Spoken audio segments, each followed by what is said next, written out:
घी का दिया लगाइए अगर चालीसा का पाठ कर रहे हो हनुमान जी का। और बहुत ज़्यादा संकट है, बहुत ज़्यादा परेशानी है, तो हनुमान चालीसा का पाठ करो तो तिल्ली के तेल का दिया लगाओ, काली तिल के तेल का दिया, तिल का तेल का दिया हनुमान जी के सामने आसन बिछाकर। बहुत तकलीफ है तो 3 पाठ प्रतिदिन करो और एक आसन से जितने समय 9 बजे अगर आप बैठते हो पाठ करने तो 9 बजे ही बैठना है। 11 दिन तक प्रतिदिन 3 पाठ रोज करो।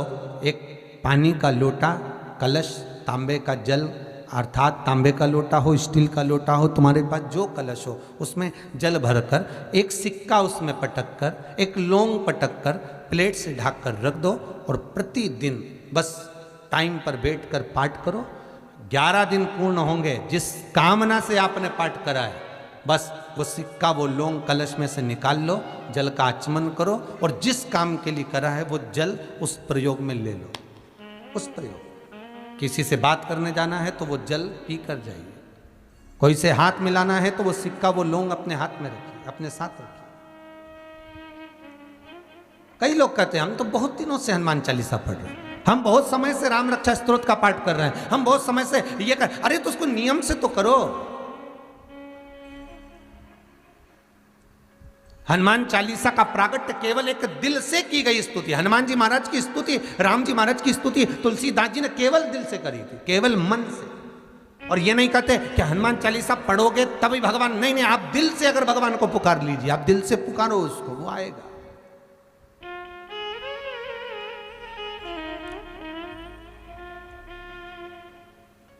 वो प्राप्त होगा हमारा और मिलेगा।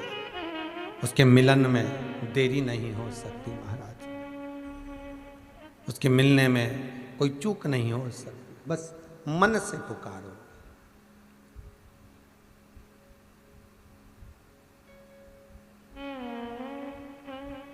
भगवान शिव ओघड़दानी, त्रिकालदर्शी, कैलाशी, अविनाशी मेरे शिव की कथा कर रही है। विश्वास रखकर तुम जो करोगे शिव प्रसन्न होगा।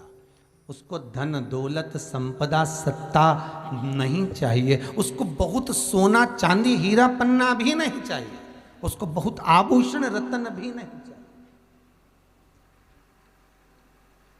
उसको तो केवल आपका मन।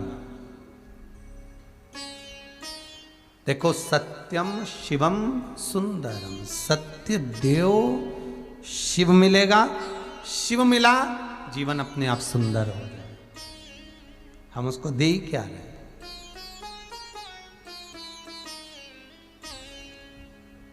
महाराज, कथा के जो यजमान हैं रमेश चंद्र जी कौशल मार साहब देवास वाले,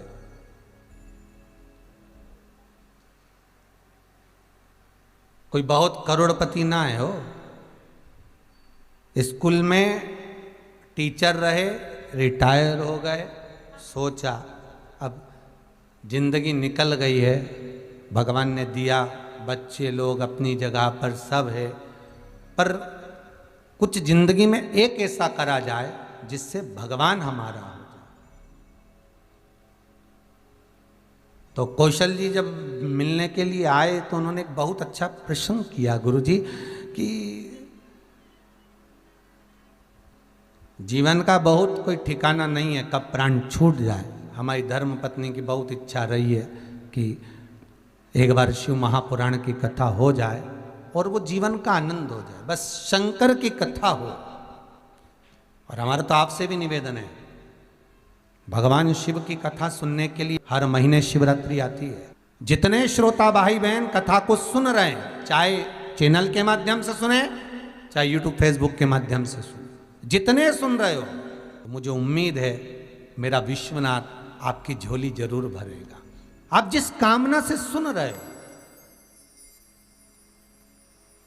आप जिस करुणा से, जिस कामना से आप श्रवण कर रहे हो, वो आपकी कामना बाबा विश्वनाथ पूर्ण जरूर करेगा। वो देने में तो कमी नहीं रखेगा। महाराज, वही बात का ध्यान करिए, तेरे दरबार की बाबा निराली शान देखी है, तेरे दरबार की बाबा निराली शान देखी है। तुझे देते नहीं देखा पर झोली भरी देखी। वो दिखता भले ना हो, वो सामने भले ना हो, पर वो झोली तो भर ही देता। जो मांगा वो मिला। अपना मैसेज पहुंचाना जरूर, सत्य बोलना कि इतनी कथाओं में बाबा ने आपको दिया कि ना दिया। चित्तवृत्ति जो तुमने दिल से करा है, जो तुमने भगवान का स्मरण भाव और चित्तवृत्ति से जो करा है, जो कथा सुनी है, उसका मिला तो है। वो देने में कमी नहीं रखता। शिव महापुराण की कथा कर रही है, और वो भी शिव पुराण जो चल रही है वो हनुमत चरित्र शिव महापुराण। पहले सती चरित्र वाचा, पार्वती चरित्र वाचा, गणेश चरित्र वाचा। अब जो चरित्र चल रहा है ये हनुमत चरित्र।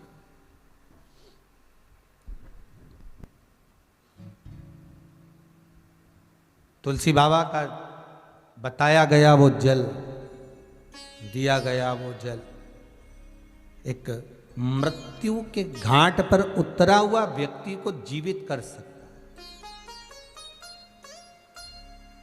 तो विश्वास रखिए, उस स्त्री में जो विश्वास जागा था वो आखिरी में जागा था, और अभी भी मौका है।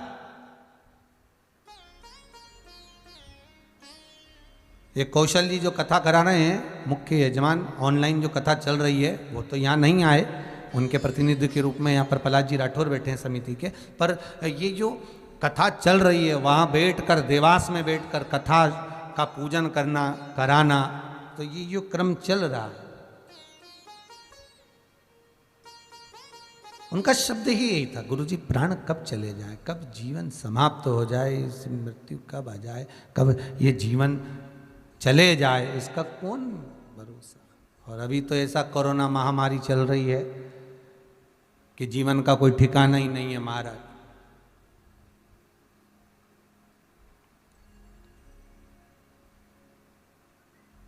वो कैसे कहते हैं ना, जीवन पानी के बुलबुले की तरह। हम तो कह पानी का बुलबुला भी जान दो, वो जो गैस वाला गुब्बारा होता है ना, गैस वाला जो गुब्बारा होता है, उसमें जब तक गैस भरी रहती है वो सब दूर डोलता है, वो बहुत ऊंचाई तक भी जाता है, बहुत ऊपर।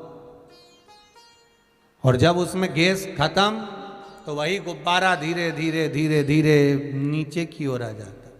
बस जब तक गैस है डोल ली है, उसके बाद वापस नीचे आ गया, और वो डोरी में बंधा होता है, वो डोरी खींच ली जाती है वापस नीचे।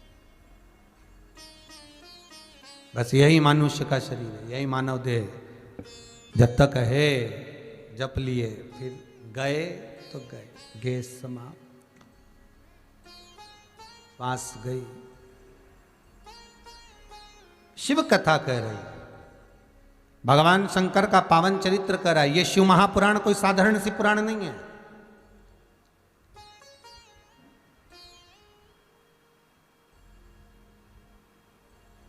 भागवत अगर पितरों को तारती है तो शिव महापुराण पितर, आहूत और वासुक्य को तारती है। पितरों के 3 क्रम हैं। एक पितृ जो पूर्ण अवस्था लेकर चले गए, और अवस्था लेकर गए हैं पर जिनके भीतर अभिलाषाएं बहुत थी, वो पितृ बन गए।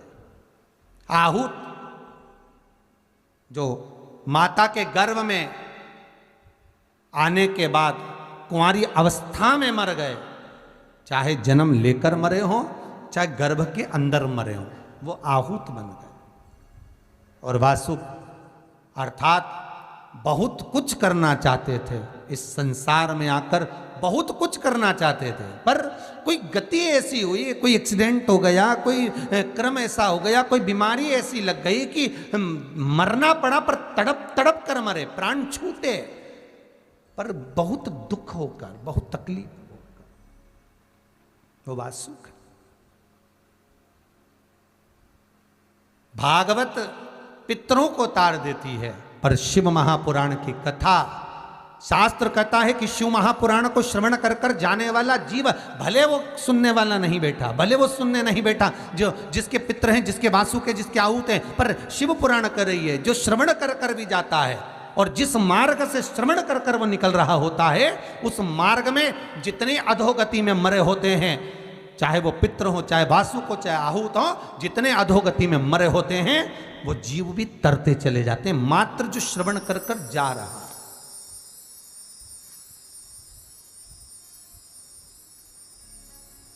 जो श्रवण कर कर निकल रहा है, उसको हजारों आसपास में ना जाने कितने कितने जीव है महाराज, हमें हमारी सूक्ष्म नेत्रों से दिखाई नहीं देता। अपन जहाँ बैठे हैं, चाहे कथा सुन रहे हो, चाहे हम कथा कर रहे हो, अपन जहाँ हैं आसपास में ना जाने कितने सूक्ष्म जीव हैं, आसपास में ना जाने करोड़ों करोड़ों जीव हमारे आसपास में भ्रमण कर रहे हैं, और उनकी एक ही अभिलाषा रहती है कि हमारी मुक्ति हो जाए, हमारा मोक्ष हो जाए। तो शिव महापुराण उन जीवों को भी तार देती है। फिर कहा, अगर मान लो संपूर्ण शिव महापुराण की कथा श्रवण करने को ना भी मिली हो, संपूर्ण शिव महापुराण की कथा हम श्रवण ना भी कर पाए, तो शिव महापुराण की कथा कहती है मात्र एक क्षण, मात्र एक क्षण, आधी में पुनि आद, बस एक क्षण भी अगर शंकर की कथा का मिल गया तो वो जीवन का सुख प्राप्त हो जाता, वो जीवन का सुख प्रदान कर देता। महाराज, उसी क्रम में शिव महापुराण में जो 12 संहिताएं हैं, 24,000 श्लोक हैं, एक बार देवऋषि नारद के मन में ये प्रसंग अड़ गया था।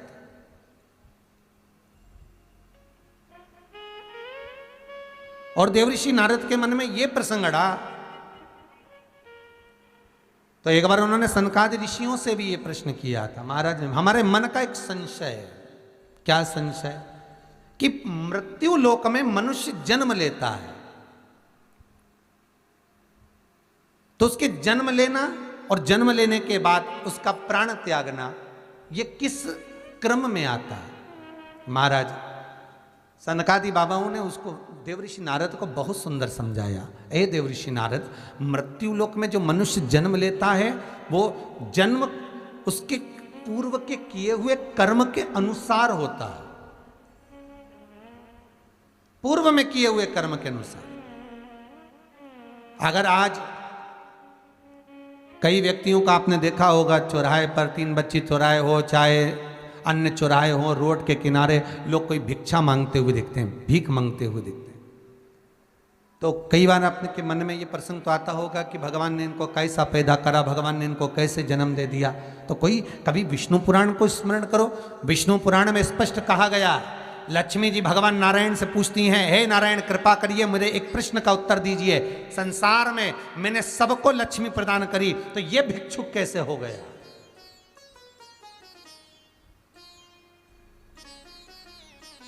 इसकी वृत्ति में भिक्षा पात्र मैंने दिया ही नहीं है। लक्ष्मी जी कहती हैं, जब मैं सबको धनपति बना दी, सबके पात्र में मैंने लक्ष्मी दी है, सबके भाग्य में मैंने लक्ष्मी दी है, तो ये भिखारी कैसे बन गया, ये भिक्षुक कैसे बन गया? भगवान नारायण कहते हैं, हे लक्ष्मी सुनो, एक ख्याति की पुत्री लक्ष्मी, बड़े ध्यान से सुनो, तुमने इनके भाग्य में लक्ष्मी तो दे दी, पर इनकी जो भिक्षावृत्ति है ये इनके कर्म से मिली है। देखो, लक्ष्मी सेठ को भी मिल रही है, तो लक्ष्मी भिखारी को भी मिल रही है। मिल रही कि नहीं मिल रही? लक्ष्मी तो सभी के भाग्य में, पर ये मांग क्यों रहा है? ये पात्र लेकर ये जगत में डोल क्यों रहा है? किसी किसी के दरवाजे पर जाकर ये आवाज क्यों लगा रहा है कि भिक्षाम देही? किसी के दरवाजे पर आवाज क्यों लगा रहा है कि भैया 2 रुपया दे दो, 5 रुपया दे दो, 1 रुपया दे दो? क्यों? कारण क्या है? भगवान कहते हैं, लक्ष्मी तूने तो सबके भाग्य में लक्ष्मी लिखी, तूने तो देने में कमी ना रखी। अगर कोई सेठ है तो उसके भाग्य में भी लक्ष्मी है, और कोई भिखारी है तो उसके भाग्य में भी लक्ष्मी है। तूने देने में कमी नहीं रखी है। पर ये जो भिक्षा मांग रहा है, ये जो कटोरा हाथ में लेकर जगत के सामने फैला रहा है, ये इसके कर्म से फैला रहा है। तो कर्म से कैसे? भगवान बोले, लक्ष्मी सुन, तूने तो बहुत दिया, लक्ष्मी इसके भाग्य में भी आई, पर बात इतनी सी है लक्ष्मी कि इसका जो पूर्व का किया हुआ कर्म है, पूर्व का किया हुआ कर्म है, कोई लेके आया तिजोरी में रखता गया, कोई लेकर आया अलमारी में रखता गया। अर्थात इसने न दान करा, न पुण्य करा, न सत्कर्म करा, ना किसी गरीबड़े को भोजन कराया, ना एक गिलास पानी पिलाया। बस कारण वही रहा, लक्ष्मी तो इसके भाग्य में रही, पर इसके हाथ में कटोरा आ गया कि भिक्षुक के रूप में, भिखारी के रूप में तू जगत में डोलता फिरे, जगत में घूमता फिरे। ये जितने भिखारी नजर आते हैं, ये कोई साधारण नहीं है, पूर्व समय के करोड़पति हैं। बस अंतर इतना है, भगवान विष्णु ने बनाना था इनको वापिस करोड़पति, तो जो आगे का था कबूतर वाला,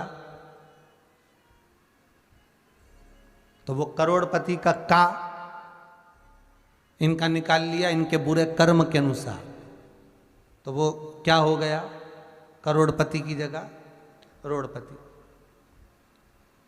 बस वही कर्म का भोग ये भोग। शिव पुराण कह रही है, भगवान शंकर की कथा कर रही है, 24,000 श्लोकों का ये आनंद सुख कर रहा है कि भगवान शंकर का जो पावन चरित्र कर रहा है कि शिव के अनुकूल, शंकर को भजने के लिए, पाने के लिए कुछ देना नहीं है, शंकर को पाने के लिए केवल चित्त वृत्ति को निर्मल रखना। शास्त्र कहा, एक सुंदर महत्तम आया, देवराज नाम का एक ब्राह्मण था, और वह देवराज, हे ब्राह्मण,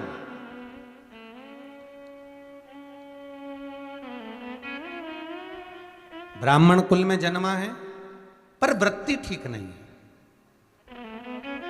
चोरी का धन लाता है, घर में उसका भोग करता।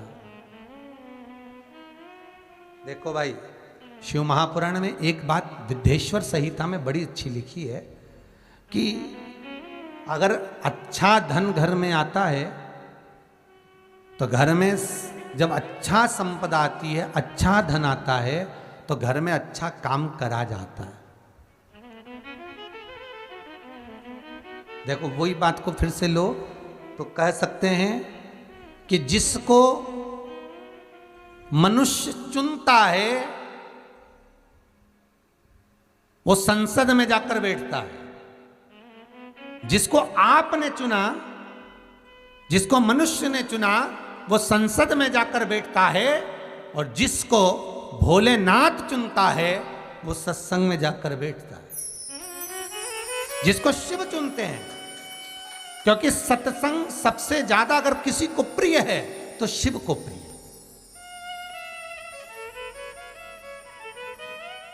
शंकर को सबसे ज्यादा सत्संग प्रिय, इसलिए राम जी महाराज जब गए, हनुमत चरित्र कथा, राम जी महाराज जब जाने लगे तो उन्होंने हनुमान जी से कहा कि तुम क्या चाहते हो। हनुमान जी बोले मेरे को जाना है, क्योंकि जहाँ राम वहाँ हनुमान। हनुमान जी जब कहने लगे कि मेरे को जाना है, तो राम जी महाराज बोले नहीं नहीं हनुमान, तुझे सबसे ज्यादा प्रिय क्या है? तो कह राम। तो हनुमान तू कह रहा है सबसे ज्यादा प्रिय है, राम प्रिय है, तो एक बार जिस समय देवऋषि नारद का अपमान हुआ, विश्वामित्र बाबा का अपमान हुआ, उस समय पर एक राजा ने जब अपमान करा तो तूने उसको राम नाम लिखकर एक जगह पर बिठा दिया और कहा कि तू राम नाम जपते रहे। उसने राम नाम जपा। तब हनुमान याद कर, मेरे सम्मुख में तू खड़ा था और युद्ध होने वाला था, तो तूने क्या कहा था? प्रभु आप इसको मार नहीं सकते क्योंकि ये आपका नाम ले रहा है। राम से बड़ा होता है राम का नाम, आप इसे मार नहीं सकते। तब आपने ये संवाद कहा था, हनुमान बता तेरी प्रियता क्या है? हनुमान जी कहते हैं प्रभु आपने मुझे जगा दिया, क्योंकि मुझे श्राप ही ये मिला था कि तू जागेगा किसी के जगाने पर, आपने मुझे जगा दिया। इसलिए हे नाथ, अब मैं जाना नहीं चाहता, सत्संग करना चाहता।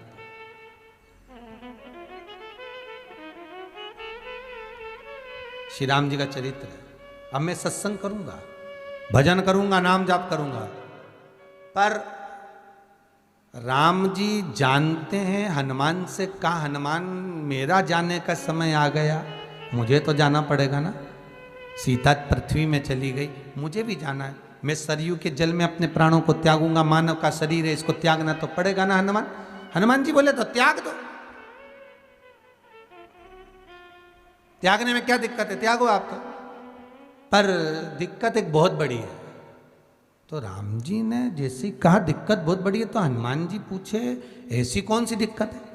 हनुमान जी के शब्द सुने तो राम जी बोले, जब जिस समय पर तुम सूर्य को निगल गए थे, इंद्र को क्रोध आया था और इंद्र ने तुम पर वज्र का जब प्रहार करा था, जब वज्र का प्रहार इंद्र ने करा तब तुम्हारा नाम हनुमान हुआ। तब सारे देवी देवताओं ने तुम्हें वर प्रदान करा। उस जगह पर यमराज भी खड़ा था, तो यमराज ने तुम्हें वर दिया था कि जहां हनुमान होगा वहां यमराज नहीं होगा। अब दिक्कत यह है कि मुझे प्राण त्यागना है और तू मुझे 1 मिनट के लिए नहीं छोड़े, तो यमराज आएगा कैसे? दिक्कत वहां अड़ी पड़ी है।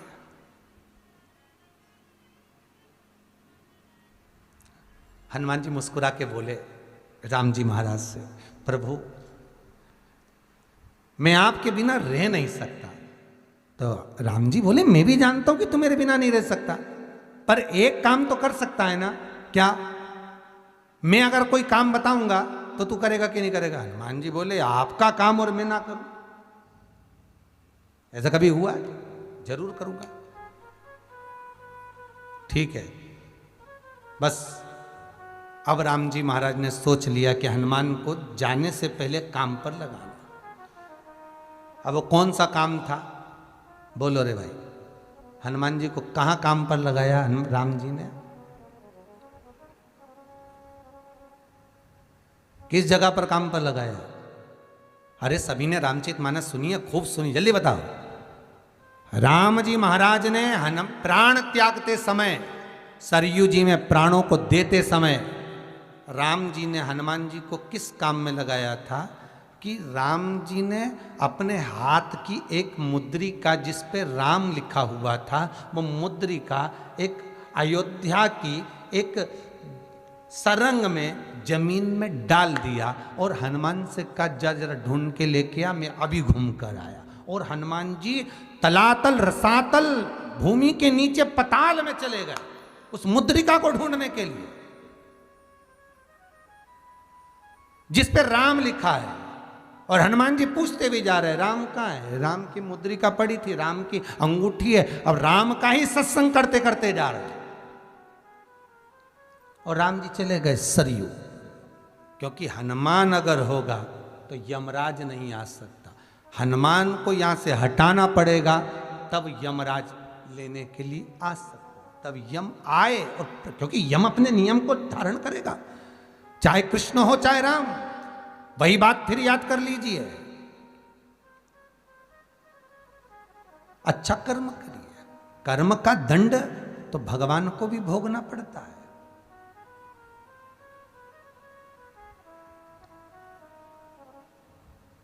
मत बुरे कर्म कर बंदे वरना पछताएगा, भगवान की आंखों से तू बच नहीं पाएगा, तू बच नहीं पाएगा, भोगना तो पड़ेगा। फिर वही बात है, भगवान से नहीं डरना, मत डरो।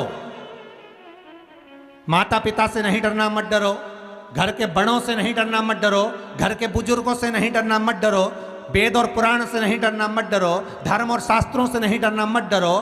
तुम किसी गुरुजन से नहीं डरना, मत डरो। किसी तीरथ से नहीं डरना, मत डरो। तुम घर के बुजुर्गों से नहीं डरना, मत डरो। पर अपने कर्म से जरूर डरना, क्योंकि कर्म का भोग तो परमात्मा को भी भोगना पड़ता है। ये राम अवतार, ये कृष्ण अवतार, ये जितने अवतार हैं, माता जानकी को भी कैद में पड़ना पड़ा, माता चिड़िया को कैद में रखा था। भगवान कृष्ण के चरण में बाण लगा, केवल राम अवतार में उन्होंने छुप कर मारा। तो बाली कर्म का दंड बहुत। मत बुरे कर्म कर बंदे वरना पछताएगा, भगवान की आंखों से तू बच नहीं पाएगा।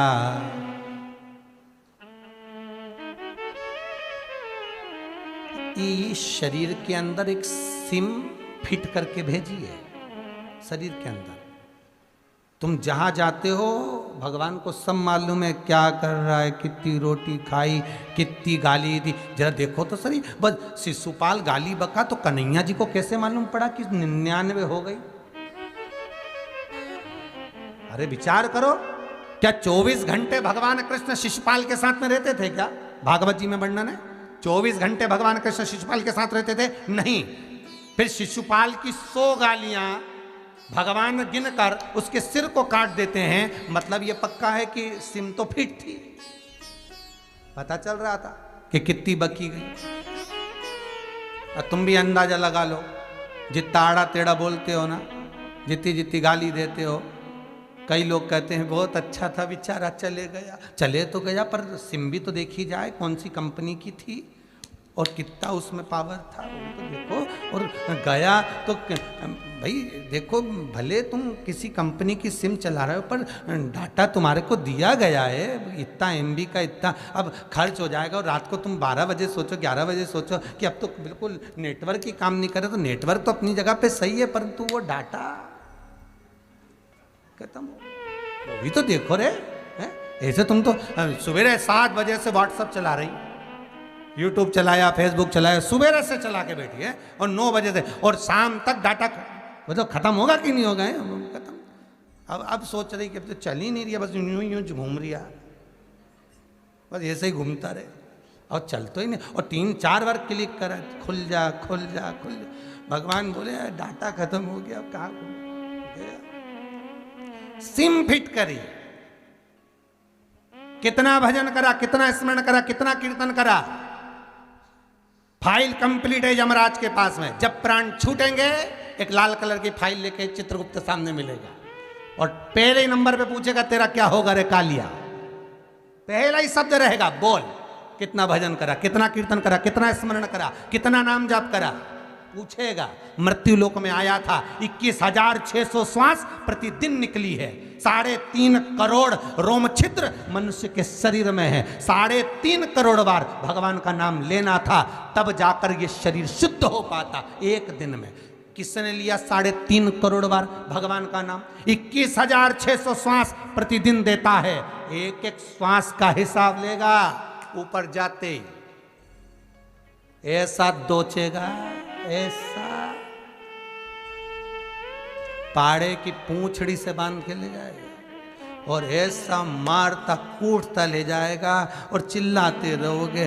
पत्नी केवल घर तक, परिवार के लोग शमशान तक, और शमशान के बाद तो अकेला ही जाएगा। फिर क्या होगा सोच ले, विचार कर। खूब ऐसी और डनलप का गद्दा, और वहां लकड़ी ऐसी चुभेगी, और परिवार के लोग आग लगा के ठंड में तो तापेंगे। ठंड में मुर्दा जले तो भी आफत है, वैसे समय मुर्दा जले तो लोग दूर बैठते हैं, ठंड में जले तो वहीं बैठते हैं, और बार बार कहते देखो जरा सिर पका कि नहीं पका, खोपड़िया फोड़ना रह गई, जरा देखो जरा, फिर देखिए कौन देखेगा। इसलिए अभी भी कुछ नहीं बिगड़ा। निवेदन है, भगवान का भजन करते चलो, स्मरण करते चलो, सिम को चार्ज करते चलो। रात को 11 बजे जब कम चले हो, ऐसा ऐसा घूमता रहे तो बस चार्ज कर लो तुरंत। क्या करना है, 50 का बैलेंस डलवा लो, अर्थात 108 बार भगवान शंकर का नाम ले, सिम फिर चार्ज। बस भगवत भजन में, स्मरण में, चित्तवृत्ति में, नाम जाप में जो सुख है, सत्संग में जो आनंद है, वो सुख कहीं नहीं मिल सकता। बस वो परमात्मा को समर्पित करते हुए। देवराज ब्राह्मण होकर कर्म से वंचित, कर्म से वंचित हो गया देवराज, ब्राह्मण होकर, और भगवत भजन में ना डूबा। चोरी का धन लाता और भोग करता, कितने दिन भोग करेगा। कई लोगों को कहीं सोने की चेन मिल गई पड़ी हुई, किसी ने खींच ली, कोई किसी का पैसा खा गया, कोई किसी का धन खा गया, किसी ने किसी का मोबाइल छुपा लिया, किसी ने किसी का बैग चुरा लिया। कितने दिन तक सुख भोगोगे वो मोबाइल का? कितने दिन तक सुख भोगोगे वो चेन का? कितने दिन तक सुख भोगोगे वो बैग का? कितने दिन तक? इससे तो आगे भजन ही है साथी। फिर क्या होगा? बस पड़ा रह गया।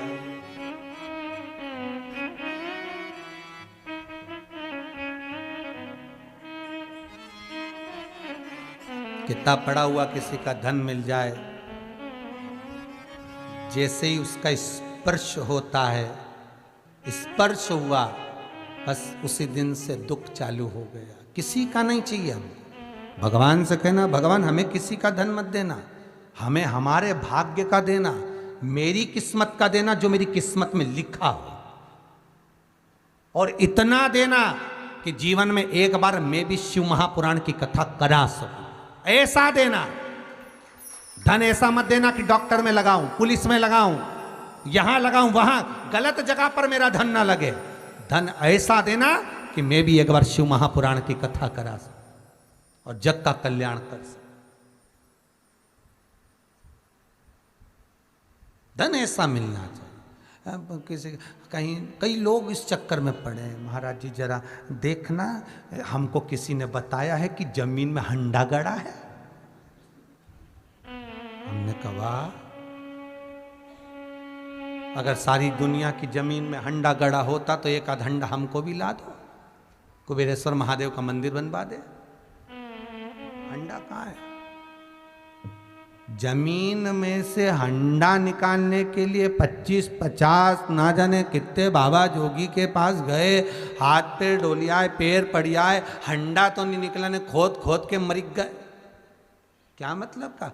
एक काम करते कि भगवान की भक्ति में ऐसे डूब जाते, शंकर का ऐसा अनुमोदन करते, मेरे कुबेरेश्वर महादेव का ऐसा स्मरण करते, मेरे महाकाल, मेरे विश्वनाथ का ऐसा नाम जाप करते कि शंकर पार्वती को कहते जा लक्ष्मी से कहे कि इसको हंडा दे ही आए। शिव कहते पार्वती से कि लक्ष्मी से बोल इसको हंडा देकर।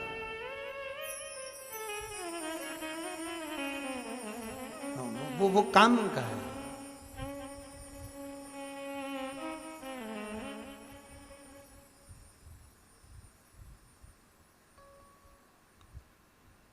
एक जजमान के हम ठहरे थे, कहाँ की बात है रे? चंडीगढ़ की। अब चंडीगढ़ के बाद जजमान के हम ठहर गए। अब जजमान के ठहरे तो वो सुबह से जजमान के जो लड़का और बहू, वो सुबह से केवल राशि देखे वो अखबार में, मेरी कन्या राशि, मेरी कुंभ राशि। अब रोज पढ़े, अब उसमें लिखा था आज राजसी योग है। इतने खुश हुए कि उन्होंने आज राजभोग खिलाया। अच्छा बढ़िया रसगुल्ला ला के। हमने पूछा रसगुल्ला क्यों? गुरु जी राशि में लिखा है राशि योग है, राजसी योग। और मालूम पड़े दोनों जनी कहीं जा रहे थे मोटरसाइकिल से, और मोटरसाइकिल से जाते जाते सामने से एक स्कूटर आ रहा तो उससे भड़क गए, और भड़क गए तो हॉस्पिटल में पड़े। अब हमने जजमान से कहा चलो मिल यहाँ राजसी योग है, देख लो। अब हम पहुंचे, हमने कहा क्यों रे रामू? और बेटा सारी का तू? गुरुजी पत्रिका तो अखबार में तो लिखा था राजसी योग। हमने कहा बस राजसी योग यही है कि पलंग पे पड़े रहो, डॉक्टर तुम्हें मुंह में गोली दवाई खिलाए। ये भी तो राजसी योग ही है, पड़े रहो, देखते रहो। कोई आएगा तो दवाई दे देगा, कोई आएगा तो रोटी खिला जाएगा। पड़े रहो, और आसपास में सारे चेले तुम्हारे घूम ही रहे, सारी प्रजा।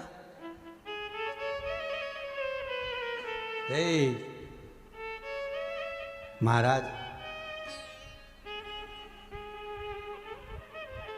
अखबार में रोज पढ़ने से भाग्य नहीं बदलेगा।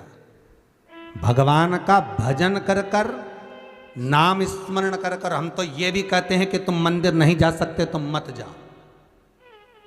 तुम घंटों तक दिया लगाकर नहीं बैठ सकते, मत बैठो। तुम तीर्थ नहीं जा सकते, मत जाओ। पर निवेदन है, किसी का दिल मत दुखाओ, किसी के चेहरे पर प्रसन्नता ला दो। मंदिर में दिया लगाने के बराबर होगा। कोई दुखी है, बस उसके चेहरे पर थोड़ी सी प्रसन्नता ला कर दीजिए, महाराज मंदिर में अगरबत्ती लगाने के बराबर होगा। और आपको कुछ नहीं करना पड़ेगा, आपका खुद काम हो जाएगा। आप दूसरे को प्रसन्नता बांटो तो। सुख दोगे तो सुख मिलेगा, दुख दोगे तो दुख मिलेगा। आज अगर बहू विचार कर ले कि मैं सास से अच्छा व्यवहार ना रखूं, सास को गाली दे, अपशब्द दे, तो दे, उसमें क्या दिक्कत है, दे, परंतु याद कर कर देना। तुम्हारी भी औलाद होगी। और अभी की बहुएं तो फिर भी ठीक आ रही हैं, बेचारी की साथ के चल रही हैं, पर आगे का ध्यान रखना, खजूर की चोटी वाली आएगी। आगे का सब ध्यान रखकर चलो। जैसा कर्म करोगे वैसा भोगना पड़ेगा। इसलिए अच्छा करते चलो अभी से। रात को वो गश्ती वाले चिल्लाते हैं, जागते रहो। क्यों चिल्लाते हो? उसमें उनका कौन सा फायदा है? फायदा तुम्हारा है कि रात को जाग जाओगे तो चोर तुम्हारे घर में नहीं घुसेगा। दिन में कथाकार चिल्लाते हैं, जागते रहो, अभी भी मौका है। भजन में लग जाओगे तो आगे जाकर धोखा नहीं खाओगे, और नहीं तो फिर तुम्हारी मर्जी है भैया। मन तुम्हारा, वृत्ति तुम्हारी, चित्त तुम्हारा। देवराज लाया धन भोग करा, लाया धन भोग करा। कितने दिन करेगा? एक दिन तो सामने आएगा ना। और देवराज ब्राह्मण होकर जो धन चोरी कर कर लाता था उसका भोग करता था। एक दिन शरीर में ताप पड़ गया। शिव के मंदिर में ठंड लगने के कारण, ताप पड़ने के कारण शिव मंदिर में छुप गया।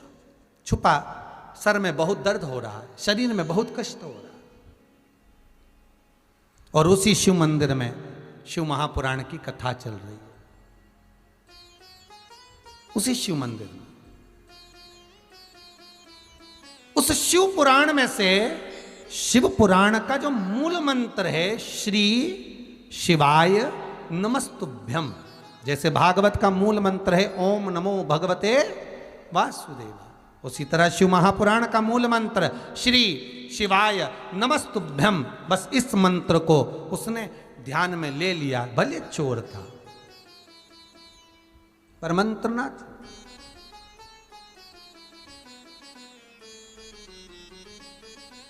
शरीर में तपन हो रही है, सिर दर्द बहुत है। बीच बीच में महाराज चिल्ला रहे हैं, हर हर महादेव। जैसे ही महादेव बोले इसको और कष्ट हो, कितना सिर दर्द हो रहा है, ऊपर से महाराज चिल्लाए जा रहे। अब कुछ ही समय बाद ये ठंड की तपन से रहा नहीं गया, बाहर निकला। निकलते ही मंदिर से कुछ ही दूर गया था और प्राण इसके छूट गए, अंतिम श्वास दे। मनुष्य का जब जन्म होता है, गरुड़ पुराण कहती है, स्कंद पुराण कहती है, भविष्य पुराण कहती है, नर्मदा पुराण कहती है, पद्म पुराण कहती है। बच्चा जब जन्म लेता है और माँ के गर्भ से जन्म लेने के बाद उसकी जो नाल कटती है, उस कटने के समय पर उसके मरने की तारीख, तिथि, दिन, समय, पल, घड़ी निश्चित कर दी जाती है कि कब मरेगा और कहाँ मरेगा, किस जगह पर मरेगा, वो निश्चित हो गया। अब सिर पे केवल एक कुल्हाड़ी लटकी हुई है। तुम कहीं पे भी जाओगे सिर पे वो तलवार लटकी रहती है, कभी भी प्राण छूट सकते। भले वो तलवार नहीं दिखे पर प्राण तो कहीं पे भी। कई लोग ऐसे हुए, एक हमारे वो जजमान कहाँ सोनकच रहते थे, उनके बहू बेटा गए कहाँ गाडरवाड़ा, शादी में जा रहे थे। अब गाड़ियाँ लॉकडाउन के टाइम पे मिली नहीं, तो वो ट्रक के अंदर बैठ के गए, और ट्रक के अंदर बैठ के गए, ट्रक ही पलट गया। बेटा, बहू, बच्चे सब समाप्त। कहां लिखी थी, कहां से कहां जाकर कहां प्राणों को त्यागना था, वहां तक मृत्यु लेकर जाती है।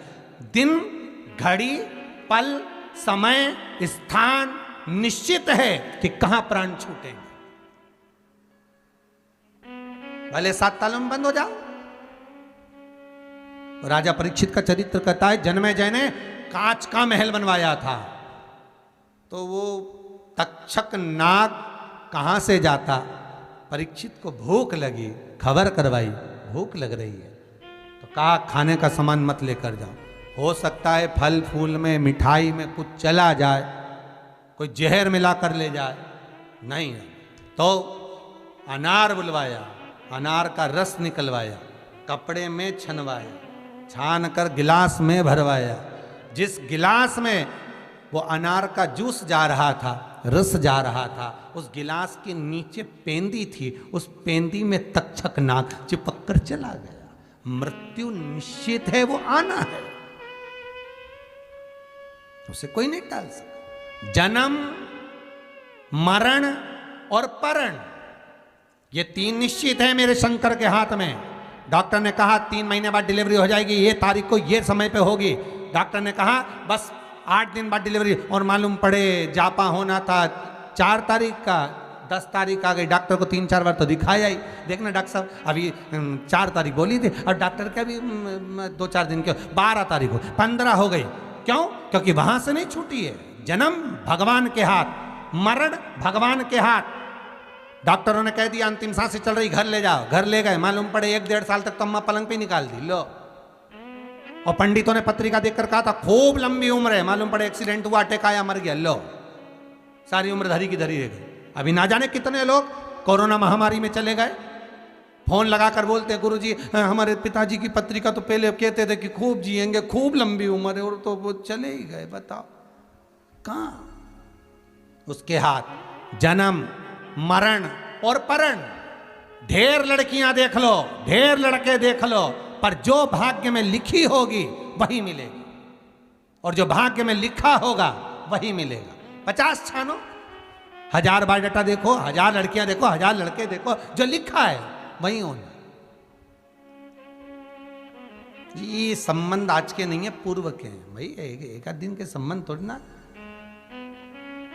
कितनी देखी और कितने देखे, जरा विचार करो।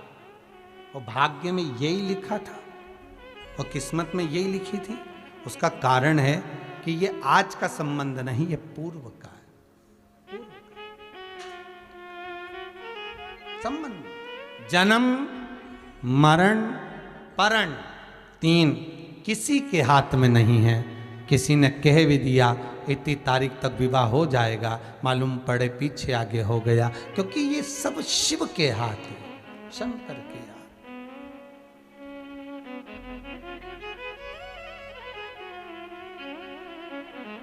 शिव जैसा कौन? भोलेनाथ से निराला यहाँ कोई नहीं, भोलेनाथ से निराला यहाँ कोई नहीं, भोलेनाथ से निराला यहाँ कोई नहीं, भोलेनाथ से निराला यहाँ कोई नहीं।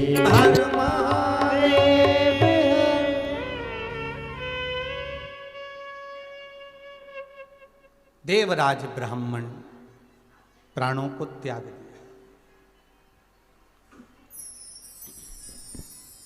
पर शिव का एक मंत्र श्री शिवाय नमस्तुभ्यं जो मिला, वो मंत्र कारगर हो गया।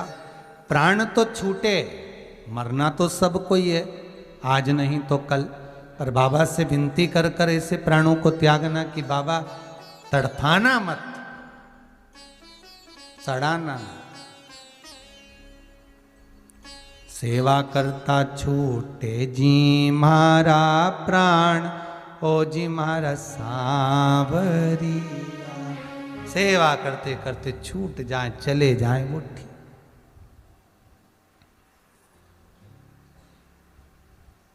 बहुत है, बस प्राण तो छूटे, पर भगवान का नाम लेते लेते शिव महापुराण जो सुनी थी उसका रसतत्व जो गया है शरीर में, प्राण तो छूटे, पर इसके प्राण छूटते से ये शंकर भगवान के कैलाश पर विराजमान शिव लेने के लिए। बहुत अच्छे से समझना, तुम कितना भी किसी का भी नाम लेकर प्राणों को त्यागोगे तो तुम्हारे लिए बैकुंठ से विमान आएगा। ठीक है, समझ में आ रही ना? तुमने जिस भी भगवान का नाम लिया, प्राण त्यागे, बैकुंठ से विमान आएगा, तुम्हें उसमें बैठ के बैकुंठ जाना है। ठीक है, पर सत्य बताओ, पत्नी मायके में है और उसको लेने ड्राइवर भेज दो तो पत्नी को अच्छा लगेगा? अरे बोलो तो रे, जितने लोग कथा सुन रहे हो टीवी के सामने बैठे, जितने भी फेसबुक यूट्यूब पर सुन रहे, पत्नी मायके में है, तुमने उसके लेने के लिए ड्राइवर भेज दिया, उसको अच्छा लगेगा? नहीं। पति खुद आए तो फिर तो वो उसकी रुचि का भोजन बनाएगी जो उसको अच्छा लगेगा। पापा मम्मी से कहेगी, मम्मी उन्होंने कहा है मैं आ रहा हूं लेने के लिए, ड्राइवर नहीं भेजा है, खुद आ रहा हूं। बस अंतर यही है, तुम संसार में किसी को भी जपना, बैकुंठ से विमान आएगा, पार्षद लेने के लिए आएंगे, पर भगवान नहीं। पर शिव महापुराण की कथा कहती है, जिसने अंतिम समय में शिव का अनुमोदन कर लिया, शिव का स्मरण कर लिया। शंकर जी के पास तो गण है, शंकर जी, और गण भी तुम्हें मालूम है कैसे हैं, कोई 3 आंख का, कोई 4 आंख का, किसी का हाथ नहीं, किसी का मुंह नहीं। एक बार भगवान ने विचार करा था कि मेरा कोई भगत मरेगा तो इनको लेने भेज दूंगा। अब एक भगत को मरने में देरी थी तो शंकर भगवान ने कहा, जाओ वहां जाके खड़े हो जाओ और उसको लेकर आना, वो मेरा बहुत अच्छा भगत है, खूब शंकर जी का पूजन करता है, उसको लेके आना। अब 2-4 गण भेज दिए, जिनकी आंख 3-4, कोई मुंह है सब भयंकर, किसी के हाथ पैर भयंकर। अब वो जाके जैसे ही उसके पास खड़े हुए, उसको मरने का टाइम था 4 बजे का, यमराज बेचारा 4 बजे के हिसाब से आता, 3:45 पे मर गया, 3:45 पे मर गया। अब यमराज टेंशन में पड़ गए, यमराज को लगा इसको तो 4 बजे मरना था, 3:45 पे कैसे मर गया। तो खबर लगी कि वो शंकर जी के गण गए, तो यमराज उसको उठाने बाद में गया, पहले शंकर जी के पास गए, भोलेनाथ। शिव जी पूछे, क्या हुआ, तुमने अपना गण क्यों भेजा? शंकर जी बोले, हमारा भगत था इसलिए गए। शंकर जी, यमराज बोला, निवेदन है प्रभु, आप खुद लेने आ जाओ, आपके वाले को मना नहीं है, पर गण मत भेजना। तो शंकर जी ने पूछा, क्यों? उसके मरने का टाइम था 4 बजे, ये पहले से पहुंच गए, इनको देख के ही मर गया, इनको देख के ही नहीं पड़ गया बेचारा। तुम नहीं जा, अब तुम किसी गण को नहीं भेजोगे। शंकर भगवान ने कहा, यमराज क्या चाहते हो? यमराज बोले कि बस हम तो इतना चाहते कि आपका जो भगत होगा, जो आपकी आराधना करेगा, आपकी स्मरण करेगा, उसको लेने ना तो बैकुंठ से कोई पार्षद आएगा, ना कोई गण आएगा, उसको लेने आप नंदी लेके खुद आओगे। शंकर भगवान के हम तो चाहते ही यही थे, हम तो यही चाहते थे। इसलिए शंकर के जो भगत होते हैं, जो प्राण त्यागते हैं, शंकर का स्मरण कर कर, शिव का नाम लेकर, उनको लेने ना पार्षद आते ना गण आते, क्योंकि गण के चक्कर में 15 मिनट पहले मर जाते। इसलिए शंकर जी खुद आते। क्या लेकर आते हैं? नंदी। और नंदी पे लेकर बड़े प्रेम से, यमराज आता है तो पाड़ा लेके आता है, भगवान नंदी को लेके खुद, भगवान कहते हैं बैठो तुम नंदी पर, और भगवान अपने भगत को नंदी पर बिठाकर खुद पैदल चलकर नंदी का मुख पकड़कर शिव कैलाश ले जाते हैं।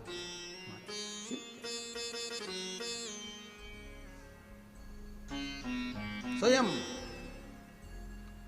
महाराज, काहे की नैया बनी कौन खीवैया, कौन लगा देगा पार। महाराज, चंदन की नैया बनी शिव जी खीवैया, शंभो लगा देगा पार। बस उसका स्मरण। देवराज को ले गए भगवान भोले। समय आया, एक बिंदुक नाम का ब्राह्मण, जिसकी धर्म पत्नी का नाम था चंचूला देवी,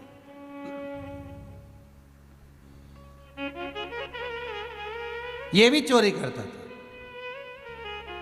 धन लेकर आया, आज जिस दीवार पर से कूद रहा था, इसको नहीं मालूम था कि नीचे पानी भरा हुआ है, कोई बावड़ी है, कोई कुआं है, कूद गया। और जैसे ही बावड़ी और कुएं में गिरा, प्राण छूट गए। शिव महापुराण की कथा कहती है, 3 तरह से मरे हुए व्यक्ति को स्वर्ग नहीं है, 3 तरह से मरे हुए व्यक्ति का मोक्ष नहीं है, 3 तरह से मरे हुए व्यक्ति को मुक्ति नहीं मिलती। पहला, पानी में डूबकर मरा हुआ, दूसरा सर्प के डसे से मरा हुआ, तीसरा स्त्री के हाथ से मरा हुआ। इन 3 से मरे हुए व्यक्ति को मोक्ष नहीं है, मुक्ति नहीं है।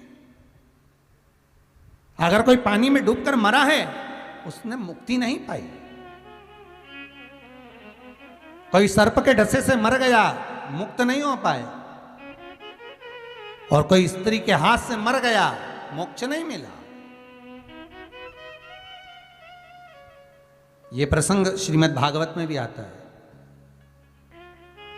ब्रह्मा जी के पास में जाकर देवर्षि नारद ने प्रश्न किया था, प्रभु ये बताइए कि शास्त्र कहता है कि 3 तरह से मरे हुए व्यक्ति को मुक्ति नहीं है, तो फिर परीक्षित को सर्प ने डसा था तो उसको मोक्ष कैसे मिल गया?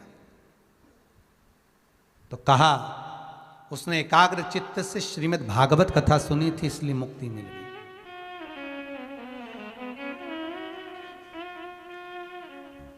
देवर्षि नारद ने कहा, मान लो परीक्षित ने तो 7 दिन एकाग्र चित्त, एकाग्र मन, एकाग्र ध्यान से कथा सुनी तो उसको मुक्ति मिली, और मान लो कोई कथा नहीं सुना, फिर उसकी मुक्ति, उसका मोक्ष कैसे हो?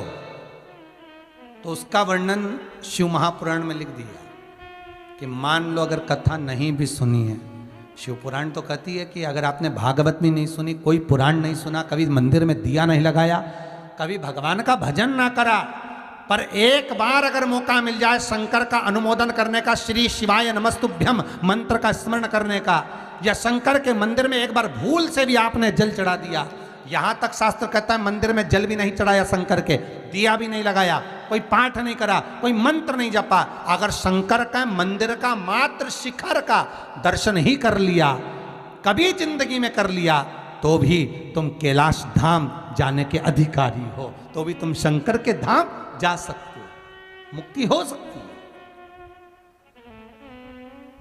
मोक्ष मिल सकता है। क्यों भैया? मरने वाले को चौराहे पे क्यों नहीं जलाते? अरे बोलो रे भाई, मरने वाले को कोई ग्राउंड में क्यों नहीं जलाते? मरने वाले को किसी मॉल में क्यों नहीं जलाते? मरने वाले को घर के बाहर क्यों नहीं जलाते?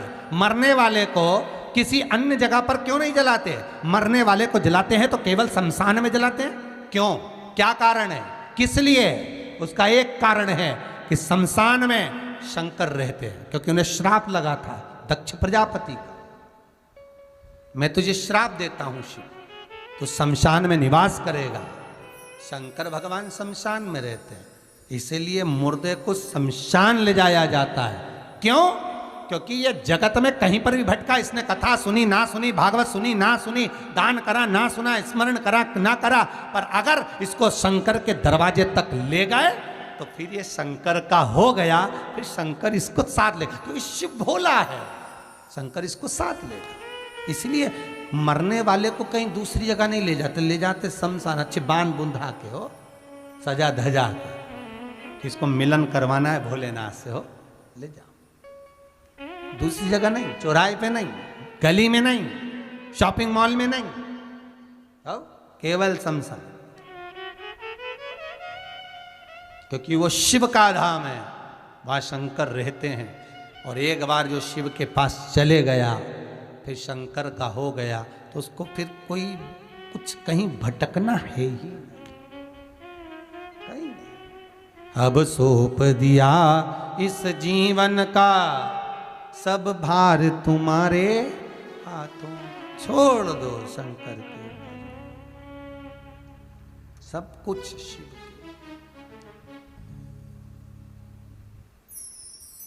बिंदु प्राणों को त्याग दिया। धर्मपत्नी चंचुला देवी ने सारा क्रम करवा दिया। अंतिम संस्कार हुआ। सारे गांव के लोग तीर्थ करने जा रहे हैं, चंचुला भी चले। हमारी दृष्टि में तो एक ही तीर्थ नजर आवे, काशी गई होगी चंचुला, ये भाव। गांव के लोग सारे के सारे काशी जा रहे थे। सूचना मिल गई चंचुला को, सब गांव के लोग काशी जा रहे हैं। हाँ, पर चंचुला ने तो कभी काशी का दर्शन ही नहीं करा था। चंचुला की वृत्ति में कभी काशी विश्वनाथ आए ही नहीं। जब व्यक्ति के पास में धन आता है, व्यापार चलता है, दौलत आती है, संपदा आती है, गाड़ी बंगला बढ़ता है, शोहरत बढ़ती है, तो उसके भीतर भगवान नहीं बढ़ता, अहंकार बढ़ता। आप लोगों ने सुना होगा, जितने लोग नियम के श्रोता हैं तो उन्होंने कथा सुनी होगी। आपके पास आपकी जो चीज है वो भगवान को देना, वो शंकर को देना। तो क्या दें हम अपनी चीज? तो कोई कि हमारे पास में हमारा पैसा है, तो भगवान के पैसा तू कहां से लाया था? मां के गर्भ से जब पैदा हुआ था तो नग्न ही तो आया था। तुम्हारा अपना कुछ दीजिए। तो किसी ने कहा कपड़ा दे दो भगवान को, भगवान के कपड़ा भी तेरा नहीं, वो तो दूसरे ने दिया। मकान दे दो, मकान दूसरे का, जमीन दूसरे की, जायदाद दूसरे की। तो कहा क्या दें? तो कहा मैं अपने आप को भगवान को दे दूं। तो क्या वो तू भी दूसरे का, माता ने जन्म दिया तेरे को, तो तू भी भगवान को नहीं दे, तेरा क्या है वो दे। तो शिव महापुराण की कथा कहती है मनुष्य का अपना खुद का केवल अहंकार होता है, इसलिए शंकर को अहंकार दे दो कि मेरा अभिमान तुम रख लो और मुझे निर्मल बना दो, क्योंकि जय अहंकार मेरा है। और ये अहंकार ही तो ऐसा है जो हमें भगवान से दूर कर देगा। अभिमान किसी दूसरे का नहीं है, अभिमान तुम्हारा है।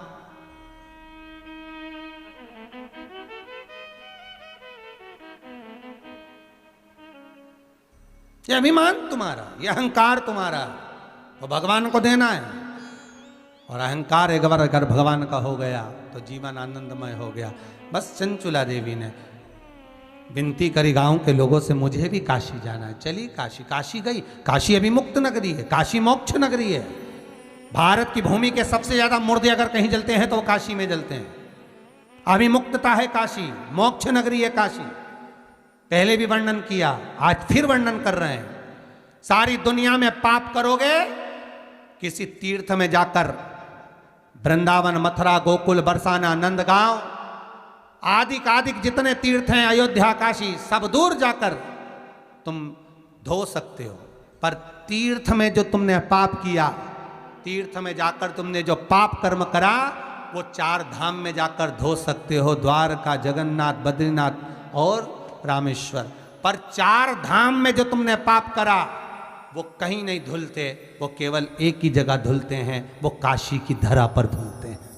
काशी नगरी अभी मुक्त नगरी है। दुनिया में कहीं पाप अगर धुलता है तो काशी की धरा पर धुलता है,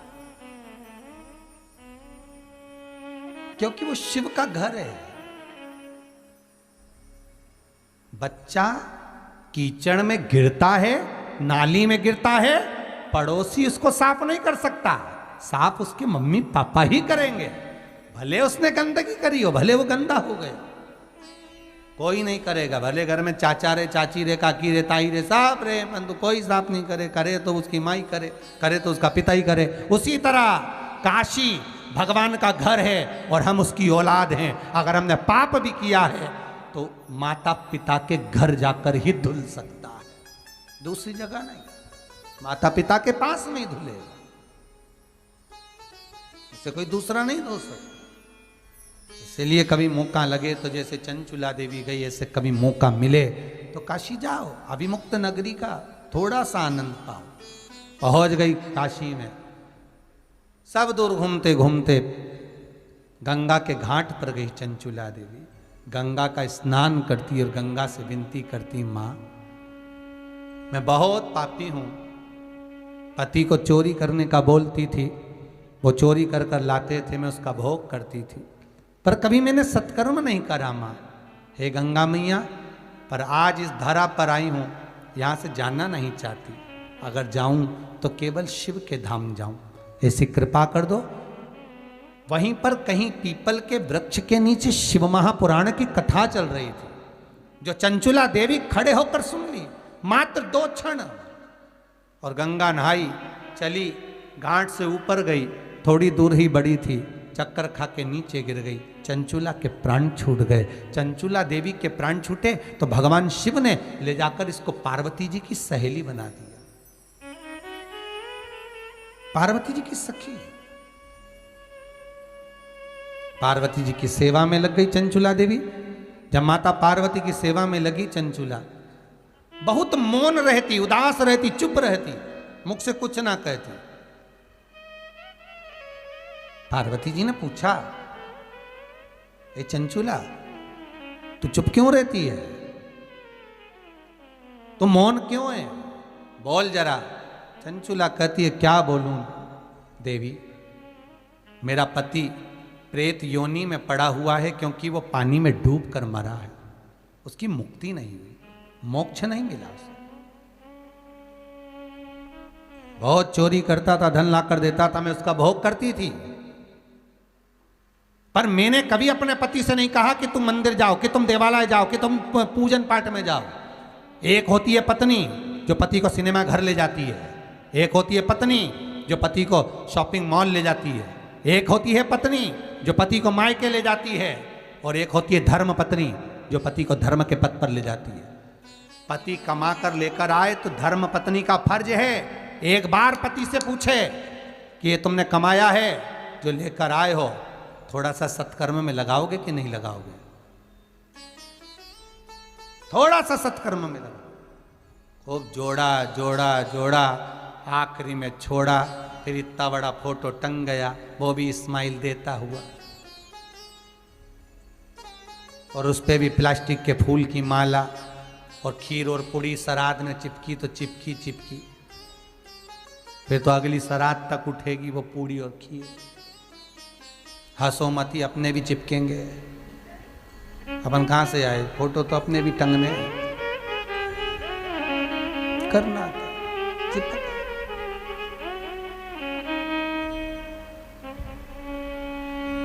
और मेरा निवेदन है, जमाने में अगर मृत्यु लोक में जन्म लिया है, पृथ्वी पर आए हो, कितना भी दुख हो उसमें मुस्कुराइए, दुख में भी मुस्कुराओ, क्योंकि बाद में तो फोटो में मुस्कुराओ, उससे अच्छा पहले ही मुस्कुरा लो ना। जाता क्या है, मुस्कुराओ, प्रसन्न रहो। क्या किसको रोइए, चादर तान के सोइए, आग लगे बस्ती में, अपन रहो मस्ती में। कहा रोना, उसने ऐसा बोल दिया, उसने ऐसा कर दिया, ऐसा हो गया, क्या रोए, देखा जाएगा।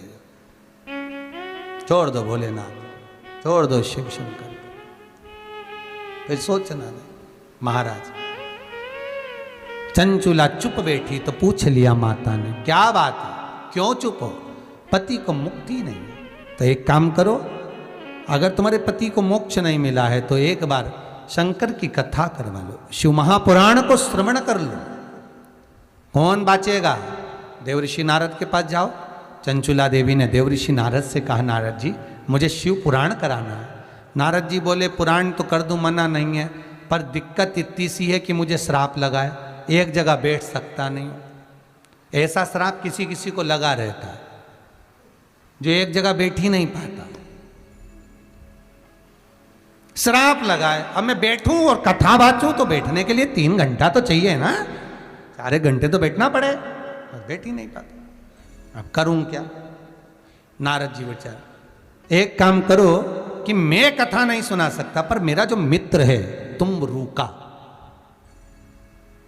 सभी लोग इस नाम को एक बार प्रेम से बोलो, तुम्बरूका, तुम्बरूका, मेरा जो मित्र है तुम्बरूका, ये कथा कह सकता। ये नारद जी के मित्र हैं। बस अंतर इतना है, देवऋषि नारद के जो मित्र तुम्बरूका जी हैं, नारद जी के हाथ में जैसे करताल है, वीणा है, वैसे तुम्बरूका जी के हाथ में भी करताल और वीणा है। बस अंतर इतना है, नारद जी का मुख सुंदर दिखता है, तुम्बरूका जी का मुख घोड़े का लगा होता है। कभी आप लोग कहीं दक्षिण साइड के मंदिर में जब जाएं, दक्षिण के मंदिर में जब आप पहुँचें तो दक्षिण के मंदिर में आप क्या दर्शन करेंगे कि दरवाजे पर दो मूर्ति नजर आती है, एक नारद जी की, एक तुमरुका जी की। कई बार आपके मन में प्रश्न आता है कि ये घोड़े का मुख लगाए, वीणा हाथ में है, करताल हाथ में है, ये कौन है? तो ये देवर्षि नारद के मित्र हैं, शंकर के परम उपासक तुमरुका जी।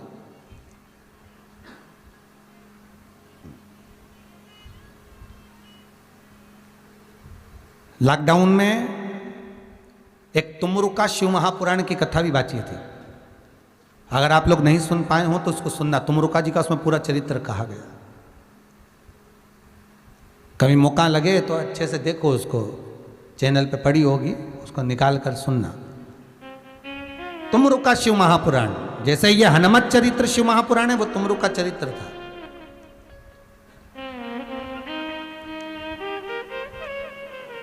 तुमरुका जी महाराज गई चंचूला, चंचूला देवी ने जाकर विनती करी, हे तुमरुका जी हमें कथा करवाना है। तुमरुका जी बोले बिल्कुल करें, क्या दिक्कत, कराओ।